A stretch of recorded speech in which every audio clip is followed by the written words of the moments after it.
feels like there's an undercurrent, even if it's not a hidden, shadowed space in the painting. It's an undercurrent in the same way.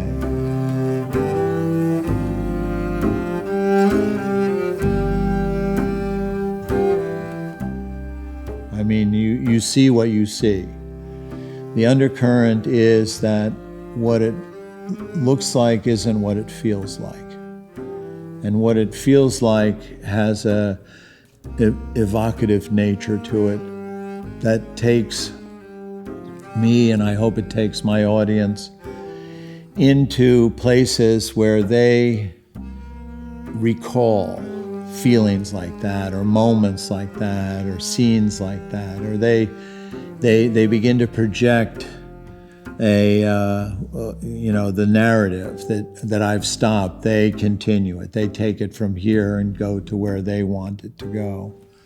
And in that act of possession, we are connected.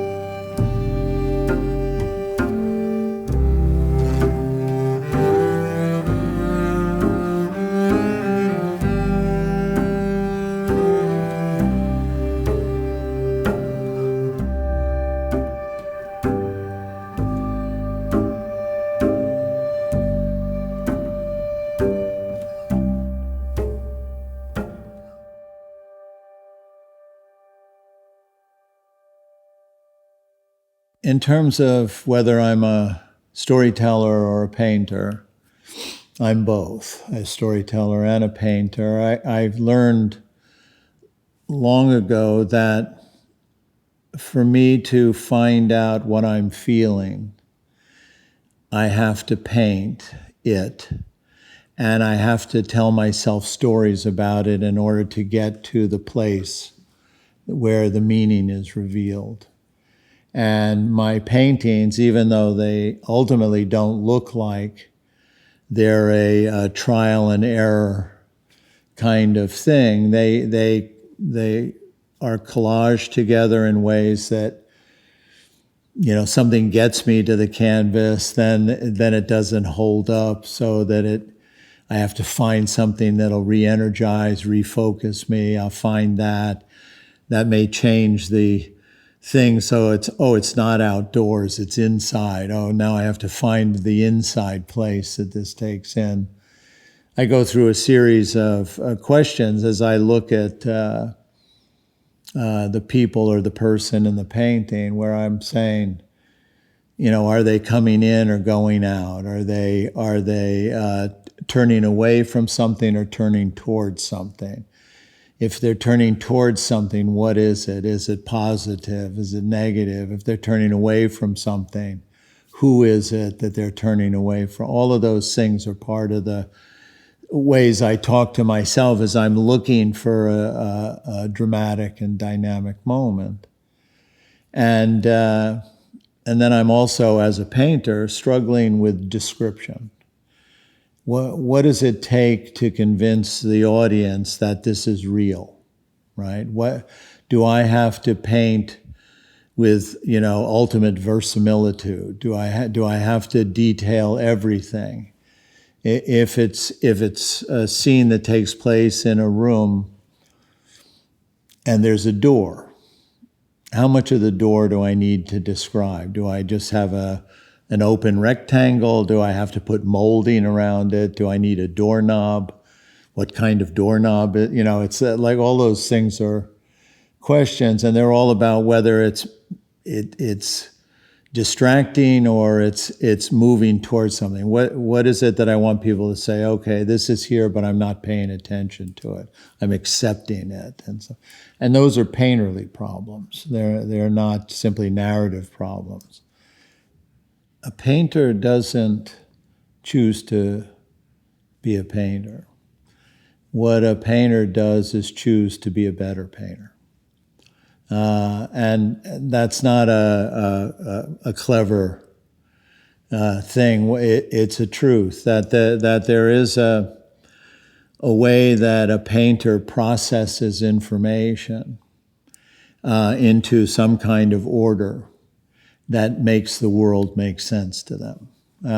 And so it has to do with a somatic relationship, the hand, the eye, the arm, the feel of the brushstrokes, the color, all of those things are ways that me as a painter processes meaning, and process is the order of that meaning. And so, as I say, you don't choose to do that. I certainly, as a young artist and as a student, tried other things. But I didn't get back from it the same thing that I got back from painting.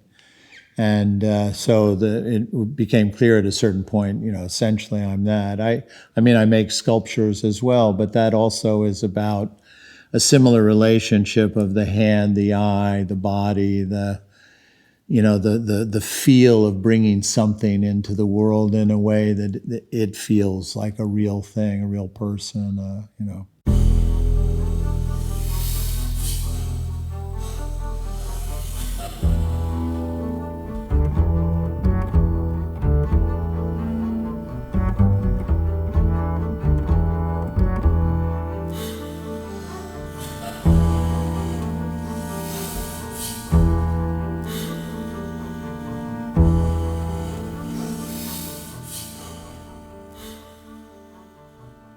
The process of becoming an artist, or the artist that I've become, is a process of discovering what the themes of one's life, my life, are. And the ambition of, my ambition in terms of being an artist is to search for and capture authenticity, the authentic moment, the authentic sense of what it is to be human. And so it's about trying to find a way through all the cliches, trying to navigate all the things that stand in for reflection of human reflection, but isn't evolved enough to actually penetrate the shallowness of reflection. And so it's like trying to find where that is. And I was fortunate in coming into both my language for making art and a moment in time in the art world where what it was considered the sort of continuing narrative of modernism was breaking down. And imagery which had been dismissed as a cliche and part of the 19th century academic was starting to filter its way back into the art world.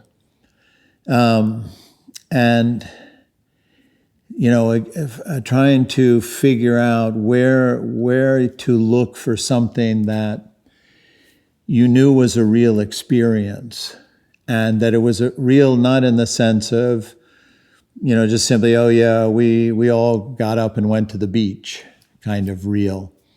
It was something where you found in life there are certain moments that have profound significance to you. We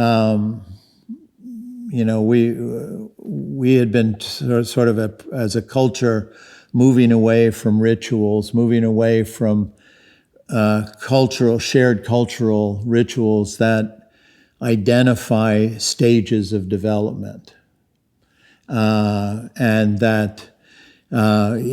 so that you have these profound experiences, but you have no way of sharing them.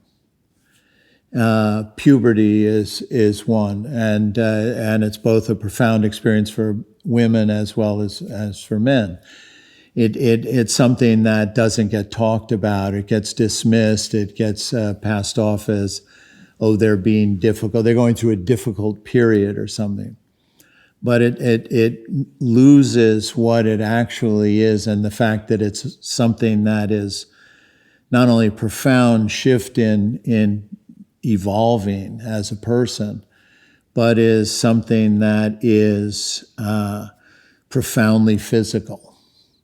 And we've, been in a time where we've diminished the significance of the body itself in terms of its real physicality. So, part of my ambition, part of my practice has been to bring the body back into the conversation.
I was born at the end of the World War II.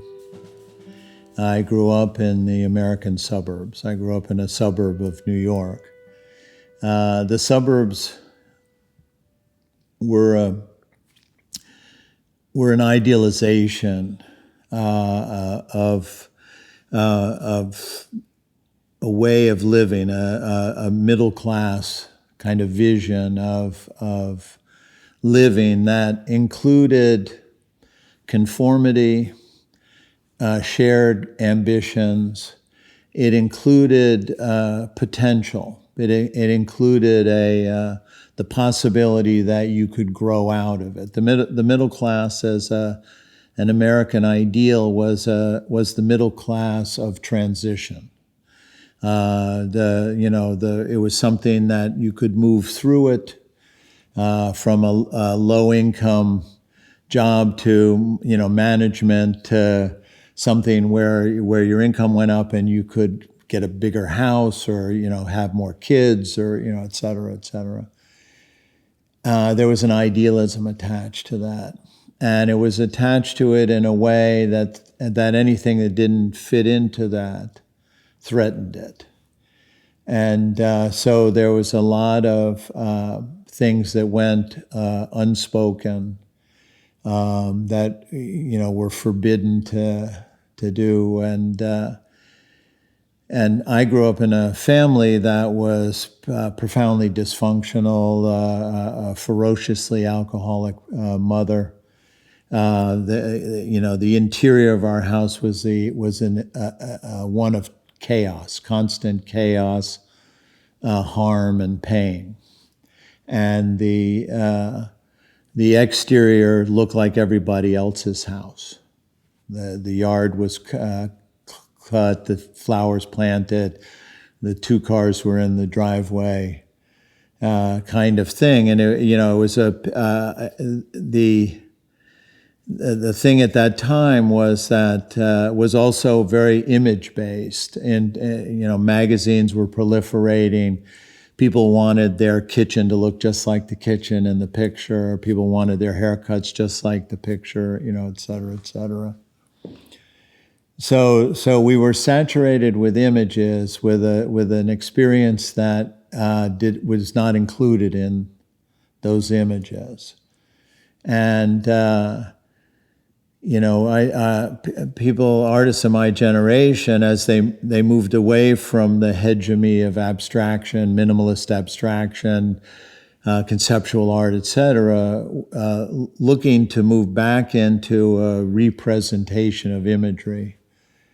We're trying all different ways to make that happen. And A lot of them were accepting imagery as simply imagery, a reason to make a painting without content going beneath that, et cetera, et cetera. Others were using images that were powerful as a way of hiding the fact that none of us were actually taught how to paint. And so you could make a crappy, shitty painting, but if it's a painting of Hitler, or it's a painting of Jesus, or whatever, people would go, ooh, content, right?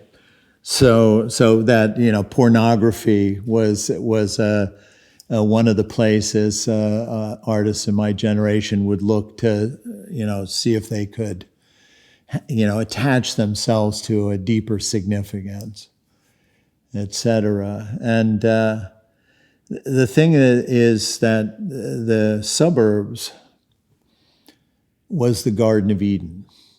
It was meant to be a place of harmony. It was meant to be a place of contained beauty, and it was a place that of high socialized behavior, equanimity, etc. Things that were part of the sense of the new America, the post-war. Now an America that had moved into a global stage in a big way, America that had moved into an affluence and to a potential, and et cetera.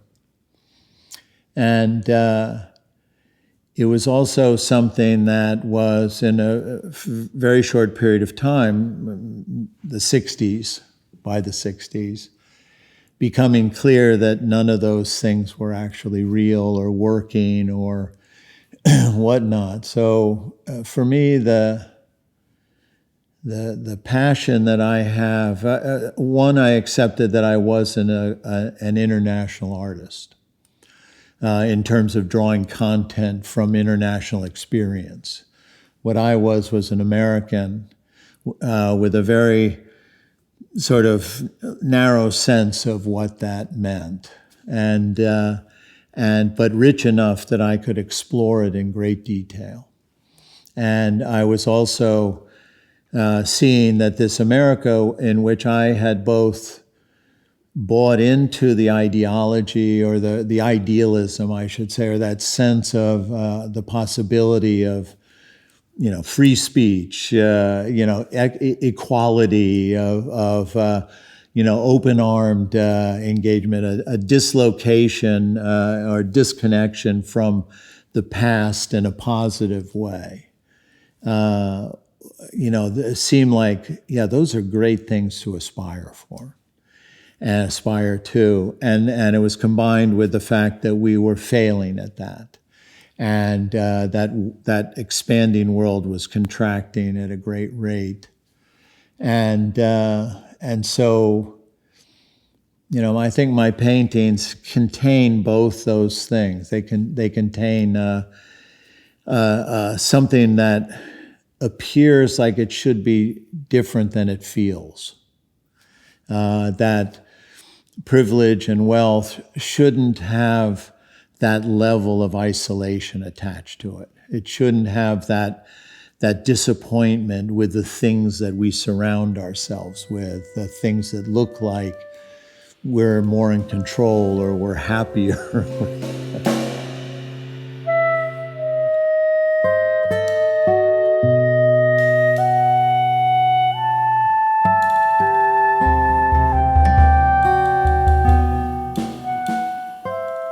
The reason that I gravitated towards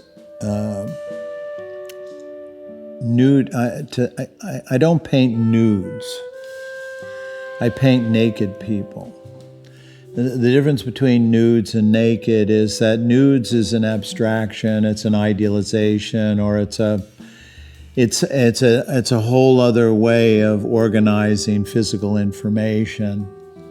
Nakedness is an emotional and psychological state, And, we've certainly all had dreams where we find ourselves in public, naked, in a kind of thing, because, that being stripped down, that being defenseless, it's so charged.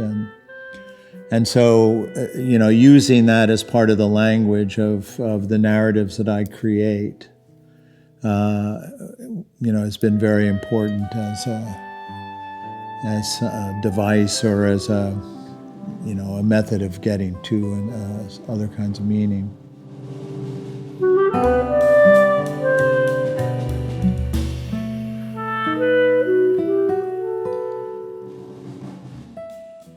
The combination of a dysfunctional family, a tragedy, the profound pain of losing someone that you love deeply, that you depend on, that can't be dependent on, that you can't get from what you need from. All of those experiences certainly are formative. And combining that with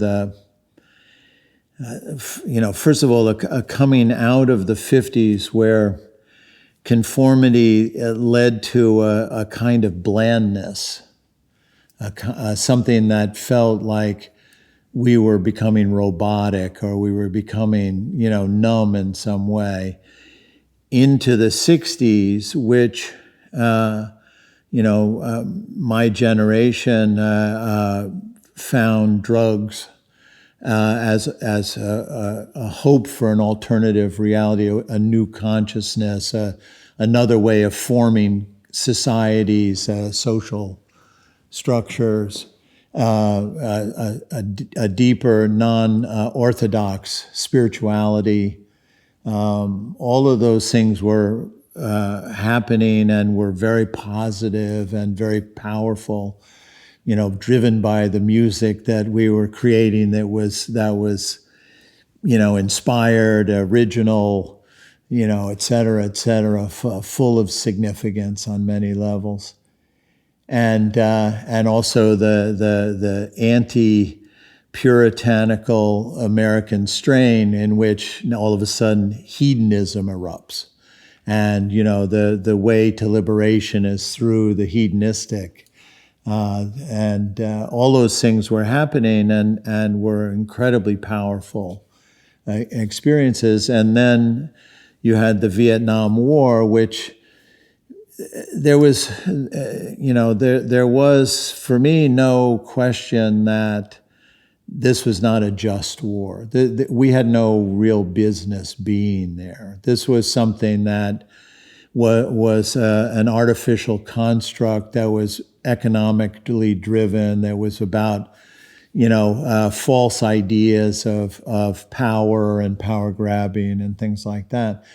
This was something that was widely shared among a large portion of my generation. And so it was a thing of, how do you protest it? How do you get out of it? How do you, find a way that you're not participating in it? At the same time that was going on was the civil rights, and all of a sudden this sort of, clarity with which you saw the deep-seated racism of the culture, and again the breakdown of the American ideal. Everything was now foaming to the surface. Women's rights, the whole feminist thing, the sexual identity, all those things were beginning and moving and fomenting in the 60s, and full blown by the end of it. So of course it was a deeply affecting thing, and it was so big that I couldn't get my arms around it. It was so, multifaceted that I couldn't find a shape that would fit the whole thing. And so I narrowed it down to something more specific to my direct experience as a way of, dealing with a lot of that.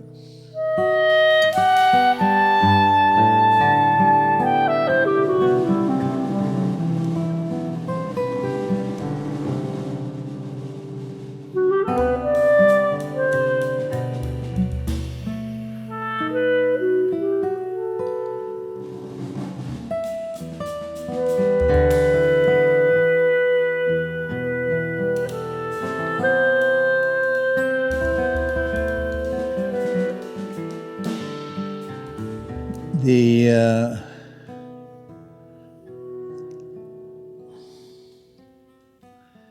the sort of confronting taboos. First for me was really early on in my development was a strategy for sensational content. And what I discovered very quickly was that, in fact, I wasn't interested in the sensational content, and that the taboos that I was looking at turned out to not be taboos at all. That even though it wasn't the content people were looking for, the reality of the moment was something they recognized. That this thing is natural as opposed to aberrant, artificial, perverse, etc., like that, right? And so that first was a discovery, a personal discovery, because I was setting out to do something rather tongue-in-cheek, but became like, oh, if a boy seeming to be sleepwalking, he's in a kiddie pool and he's either peeing in the pool or masturbating or whatever, and he's too old to be in that pool and it's nighttime, and the questions surrounding this painting that I did called Sleepwalker, it took me to a place that was, sort of ironic, humorous, tender. It was, amusing on some levels. It was awkward. It was, full of so many ways of feeling about this thing that also didn't feel artificial. And so it brought me back into a sense of civilizing myself. It's like, where do you go from there to being a human in the world?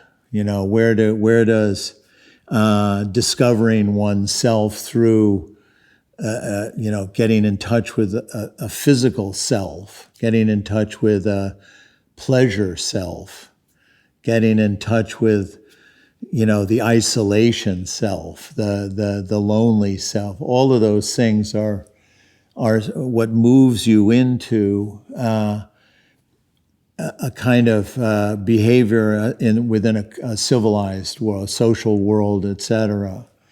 And if those were all moments that had to be cut off, had to be stopped, artificially stopped, prevented, whatever, how you humanize, how you socialize is distorted as well.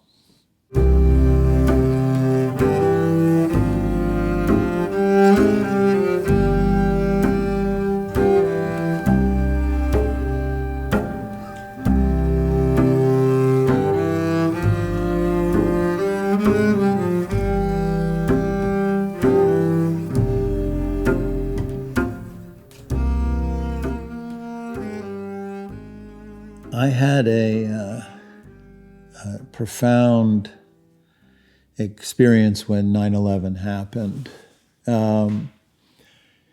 because everything American was shattered in that moment. Everything that we believed or made fun of, or every way we navigated this thing called America was shattered in that instant. Incredibly painful, deeply frightening, deeply angering, and profoundly chaotic experience. And I was watching it on television unfold the way most of the world watched it.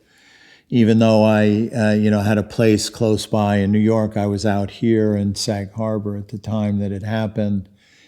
So I was watching my home base, New York City, all of a sudden become terrifying and destroyed and chaotic, et cetera, et cetera. And I'm watching it, and in that moment of my own terror and confusion, I had this thought that if America ever needed artists, now was the time.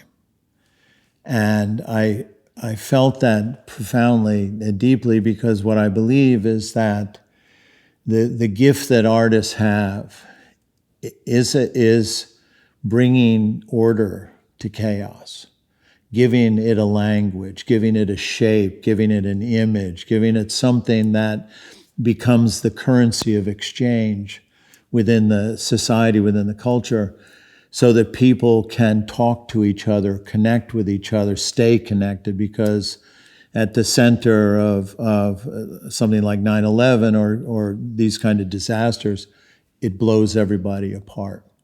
And then, it's how do we get our way back to each other? And that's where art is the glue to that. And within that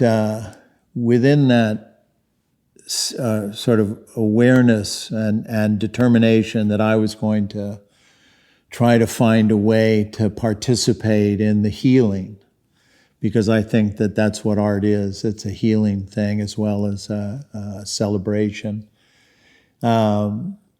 Struggling to find how to articulate it, et cetera. Over a period of time, what I was absolutely shocked and disappointed with was how many of my contemporaries didn't feel that responsibility. That they didn't think, they suffered, they were afraid, they went through it privately or whatever, but they didn't see that their art had anything to do with this.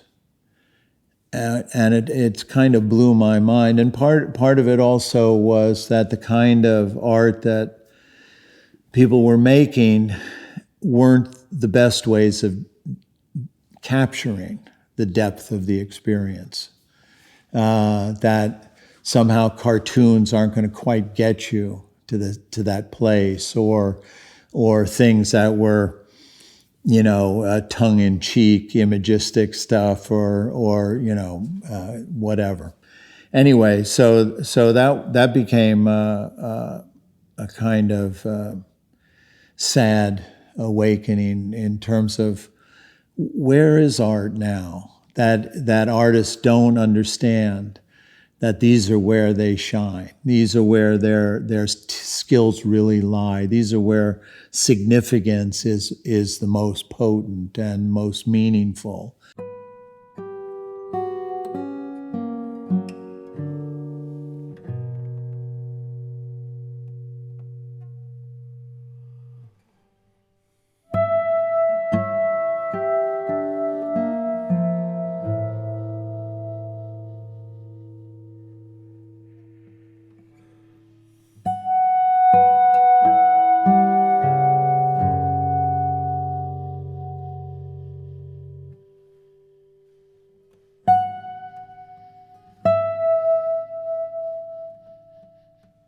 Yeah, the thing is about 9/11 is the after effect brought us into today.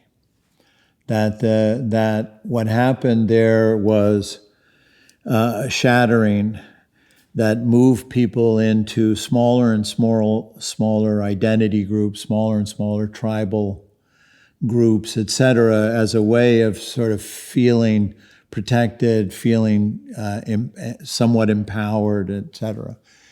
And without the institutions and whatever, the society's ability to pull us back together by sharing and by reinvigorating common values, right? So what I look at today, which is an America that on some level was not unlike the America I grew up in, because the 50s, there was no abortion, there was outright bigotry, women didn't have rights, Abortion, all that stuff was taboo. We, went to school, we pledged allegiance, we said the Lord's Prayer. Those things were common, and narrow focused in terms of Christian dogmas and things like that, which is now where America is sliding back to. Only back then it felt like one, as a young person, as a teenager, you could make a different decision in your life. This was your parents' problem. It was their fault. And if they couldn't fix it, it's their fault, right? And now we're in a place where we're the adults and we can't fix it, and it's our fault. And it's our fault that we can't fix it, that we can't find within us the strength, the focus, the wisdom, the whatever. And I certainly never thought that I would live not only in that pendulum swing back, but to a place that at this moment feels like utter madness, like it's gone beyond trying to, have one set of values fully inserted into a thing, because in fact it was shared by most Americas. Now it's so clearly that it's shared by very few that are empowering themselves or, finding a way to take over, that it's created.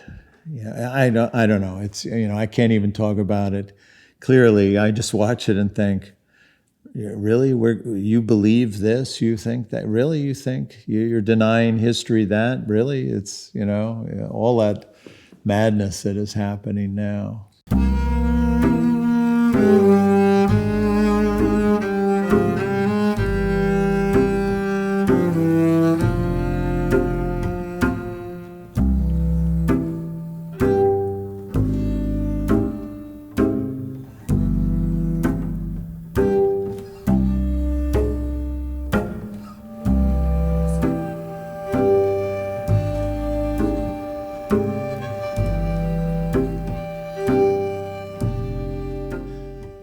My recent body of work is sort of thematically about things that take place in hotel rooms.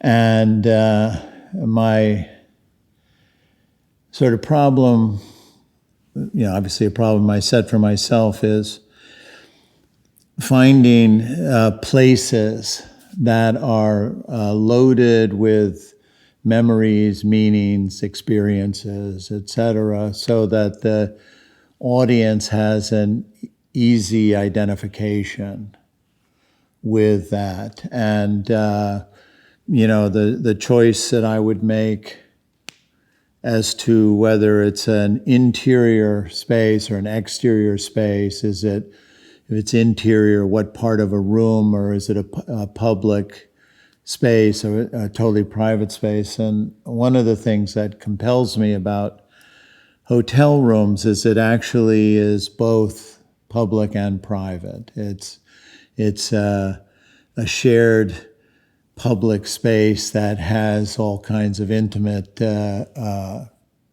experiences, fantasies, actions, etc., that take place in them. So for me, I've discovered that it was a very loaded space that made it easy to go from one painting to the next.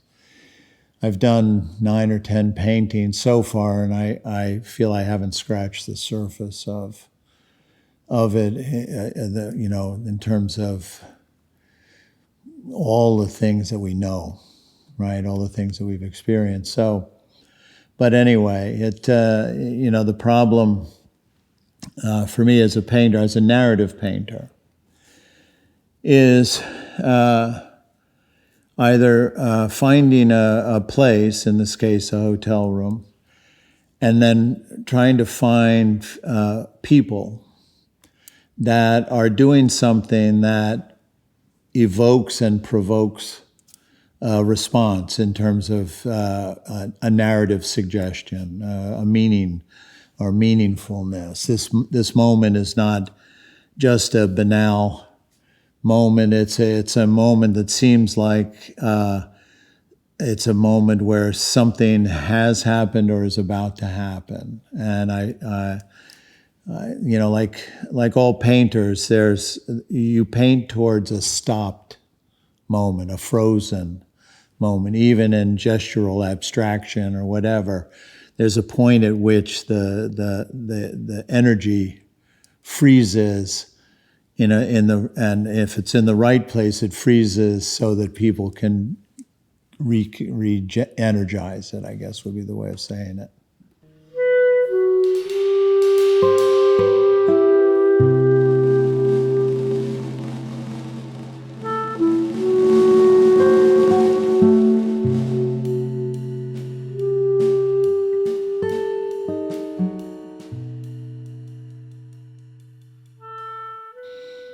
Yeah, a painting in the hotel series, the Hotel Stories is the title of my show, but in the hotel series is a scene in which a young woman, dressed in very nicely dressed, very smartly dressed, seems frozen in place in the middle of the room. You may notice right away, or take you a while to notice, that she's holding a TV, channel changer thing, remote, and she's holding it very tightly. It's something where she's feels frozen in the moment, and she's looking at the TV. You don't see what she's watching, but you see that there's an effect that whatever she's watching is having on her. The title, October 7th, takes you to a world disaster that occurred on October 7th with Israel and Gaza. And I was looking for a place where this person, she's alone, it's nighttime outside. You can see the city lights outside the window. It's at night. Maybe she's come back from a long day of business meetings, kind of thing, or maybe she's was just getting ready to go out. She's certainly dressed for an elegant night on the town. But whatever it is, it's a moment in which all of that is suspended as an event that displaces all of us takes place.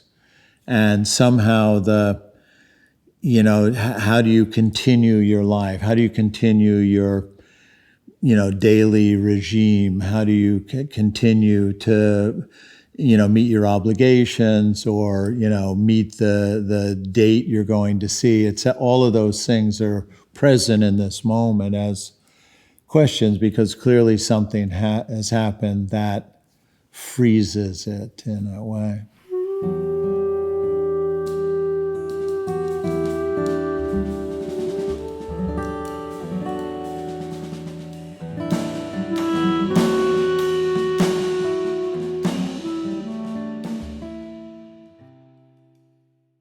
Political art's bullshit. And political art is something that is a reassertion of other dogmas and et cetera, et cetera. It has a numbing effect. It doesn't have an opening and an outward expansion of things that are really what we're looking for, which is we're looking for connection. We're looking for love. We're looking for tenderness, joy, sympathy, empathy. We're looking for places where we can share deeply each other's struggles with what it takes to be alive, what it takes to be human.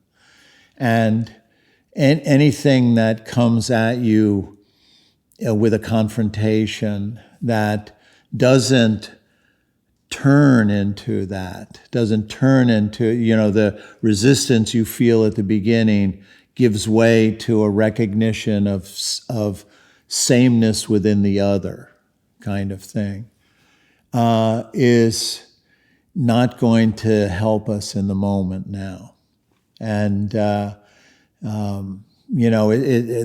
that I think there's just higher reasons within the purpose of art for, trying to find the language, trying to find the healing power to do it. So, I make art, sometimes make paintings that are responding to the moment. They are. I did a painting that where I was trying to figure out what was going on in Ukraine. And I did a painting that drew on some imagery from what I was seeing there. And I was, one of the things that I was profoundly struck by was these young musicians who were in the subway bomb shelters playing music for people, right? Which is such an incredibly eloquent and brave way of dealing with the fact that, people are dying around you and your world is being destroyed, et cetera. And I found that so inspiring. Not that it would stop the war, but that it would hold the people together.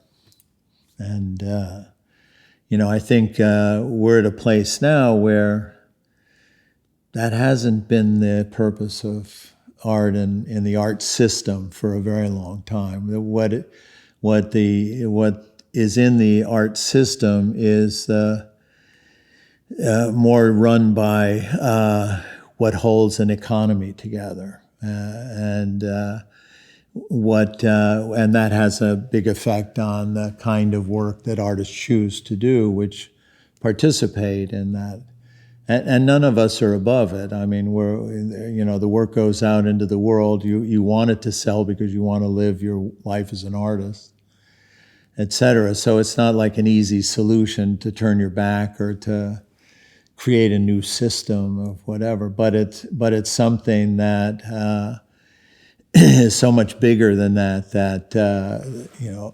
It's controlling the content. And we're all freaked out about, the politics of our life, certainly in America, and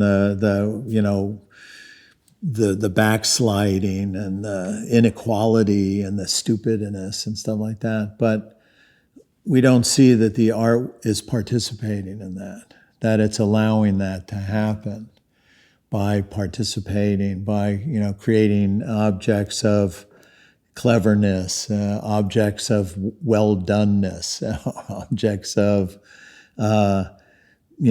sort of, simple pleasure and things like that.